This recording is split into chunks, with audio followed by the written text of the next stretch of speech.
ಹಾಗೆ ಋಷಿ ಮಾಡಿರೋ plan success ಆಗುತ್ತೆ. ಅದೇ ಥರ ಈ ಕಡೆ ನೋಡಿದ್ರೆ ಅವ್ರ ಸಾಹಿತ್ಯರ ಚಿಕ್ಕಪ್ಪ ಬಂದ್ಬಿಟ್ಟು ಸಾಹಿತ್ಯ ಅವ್ರ ಮನೆಗೆ ಬರ್ತಾನೆ. ಎಲ್ಲರೂ ಕೂಡ ಟಿಫನ್ ಮಾಡಿ ಹಾಲ್ಗೆ ಬಂದಿರ್ತಾರೆ. ಅಲ್ಲಿ ಬಂದ್ಬಿಟ್ಟು ಅವ್ರ ಚಿಕ್ಕಪ್ಪ ಸುಳ್ಳನ್ನೇ ಅವಳ ಸಾಹಿತ್ಯನ ಹತ್ರ ಹೇಳ್ತಾ ಇರ್ತಾನೆ. ನೋಡು ಸಾಹಿತ್ಯ, ಇವನು ನನ್ನ ಹೊಡಿತಾ ಇದ್ದಾನೆ, ಕರ್ಣ ತುಂಬ ಕೆಟ್ಟು, ನನ್ನ ನಂಬಕ್ಕೆ ಹೋಗ್ಬೇಡ ನೀನು ಅಂಥೇಳಿ ಕರ್ಣನ ಮೇಲೆ ಆರೋಪ ಮಾಡಿರ್ತಾನೆ.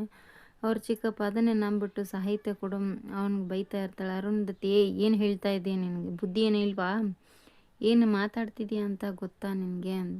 ಕರುಣ ಹೇಳ್ತಿರ್ತಾನೆ, ಸಾಹಿತ್ಯ ನೀನೆಲ್ಲ ಅದನ್ನು ನಂಬಕ್ಕೆಲ್ಲ ಹೋಗಬೇಡ, ನಾನು ಯಾವ ಥರನೂ ಮಾಡಿಲ್ಲ, ಅವನು ಸುಳ್ಳು ಹೇಳ್ತಾ ಇದ್ದಾರೆ ನಿಮ್ಮ ಚಿಕ್ಕಪ್ಪ ಅಂತಾರೆ. ಸಾಹಿತ್ಯ ಒಟ್ಟು ನಂಬ್ತಾನೆ ಇರಲ್ಲ. ಇಲ್ಲ, ಅವನು ಹೊಡೆದಿರ್ಬೋದು, ನೀ ಯಾವಾಗಲೂ ರೌಡಿ ಥರ ಇರ್ತೀಯಲ್ಲ, ಹೊಡೆದಿದ್ಯಾ ನೀನು ಅಂತ ಹೇಳ್ಬಿಟ್ಟು ಸಾಹಿತ್ಯ ಹೇಳ್ತಾಳೆ. ಆದರೂ ಕೂಡ ಸಾಹಿತ್ಯ ನಂಬ್ತಾಳೆ. ಅರುಂಧತಿ ಹೇಳ್ತಾಳೆ ಮತ್ತೆ, ನೋಡು ಸಾಹಿತ್ಯ, ಅವನು ಹೊಡೆದಿಲ್ಲ ಅಂತ ಹೇಳ್ತಾ ಇದ್ದಾನಲ್ಲ, ನಾವು ಒಳ್ಳೆಯವನು ಆ ಥರ ಮಾಡೋಕ್ಕೆ ಹೋಗಲ್ಲ ಕರುಣ ಅಂತ ಹೇಳ್ತಾ ಇರ್ತಾಳೆ. ಅವರು ಅರುಂಧತಿ ಹೇಳ್ತಿರ್ಬೇಕು, ಅದನ್ನು ಕೂಡ ಕೇಳಿಸ್ಕೊಳ್ತಾ ಇರೋ ಅಂಥ ಕ್ಯಾಪಸಿಟಿ ಕೂಡ ಅವ್ರ ಹತ್ರ ಇರಲ್ಲ. ಹಾಗಾಗಿ ಕರುಣ ಸುಮ್ಮನೆ ಆಗಿಬಿಡ್ತಾನೆ.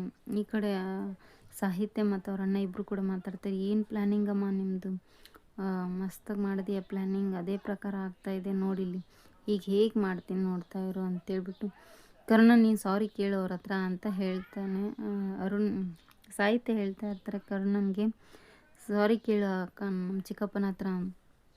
ಸಾಹಿತ್ಯ, ನಿನಗೆ ಮತ್ತು ಕರುಣ ಬೇಕಾ ನಿನ್ನ ಚಿಕ್ಕಪ್ಪ ಬೇಕಾ, ಇಬ್ಬರಲ್ಲಿ ಒಬ್ಬರನ್ನ ಡಿಸೈಡ್ ಮಾಡು, ನಿನಗೆ ಯಾರು ಬೇಕು ಅಂತ ನೀನು ಹೇಳು, ಅಂದರೆ ನಾನು ಸುಮ್ಮಾಗ್ತೀನಿ. ಅಲ್ಲಿ ತನಕ ಆಗಲ್ಲ, ನನ್ನ ಮಗನೂ ತುಂಬ ಒಳ್ಳೆಯವನು, ಆ ಥರ ಮಾಡೋಕ್ಕೆ ಚಾನ್ಸೇ ಇಲ್ಲ ಅಂತ. ಇದೇ ಇವತ್ತಿನ ಪ್ರೋಮೋ ವಿಡಿಯೋ ಆಗಿತ್ತು. Thank you for watching, keep support. ಹಾಗೆ ಯಾವ ವಿಡಿಯೋ ಬೇಕಂತ ಕಮೆಂಟ್ ಬಾಕ್ಸಲ್ಲಿ ಕಮೆಂಟ್ ಮಾಡಿ.